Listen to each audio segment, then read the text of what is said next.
அப்படி என்னன்னா இந்த கோயில்களின் அந்த பாரம்பரியம் அது மிகவும் சிக்கலான ஒரு அமைப்பாக இருந்தது. அங்கு இந்த கோயில் வங்கிகள் பெரும் வணிக குழுக்களுக்கு நிதி வழங்கின. அவை இந்திய பெருங்கடலை கடந்து பரவி இருந்த பெரும் வலையமைப்புகளுடன் இருந்தன. சில சமயங்களில் தங்களது சொந்த கடற்படையால் ஆதரிக்கப்பட்டன. அதனால் அவர்களுடன் விளையாட முடியாது. அரசர்களும் பொதுவாக அவர்களுடன் விளையாடுவதில்லை. அவர்கள் இவ்வளவு காலம் உயிர் வாழ்ந்ததற்கான காரணம் அரசர்கள் கோயில்களுடனும் அவர்களது வணிக கூட்டாளிகளுடனும் சண்டை போடுவதற்கு பயந்ததால் தான். கூட்டாளிகள். அதனால் தான் அவங்க இவ்வளவு காலம் உயிர் வாழ்ந்தார்கள் தெரியுமா? அவங்களோட சண்டை போடுறது மோசமான யோசனை.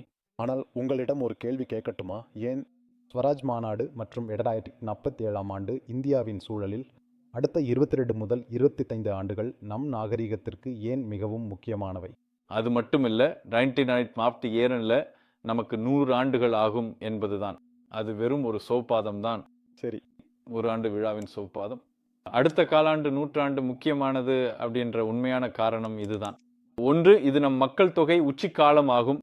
தற்செயலாக நாம் ஏற்கனவே அதில் இருக்கிறோம். நான் எப்போதும் மக்களுக்கு சொல்வது போல, இந்த சுற்று முடிவடையும் போது 2050க்கு சற்று முன்பாகவோ அதற்கு பிறகோ நாமும் மற்ற அனைவரைப் போல முதிர்ச்சி அடையத் தொடங்குவோம். இதுவே நம் மக்கள் தொகை உச்சிக்காலம். நாம் ஏற்கனவே இந்த கட்டத்தில் நுழைந்து விட்டோம். இது சுமார் ஒரு காலாண்டு நூற்றாண்டு வரை நீடிக்கும்.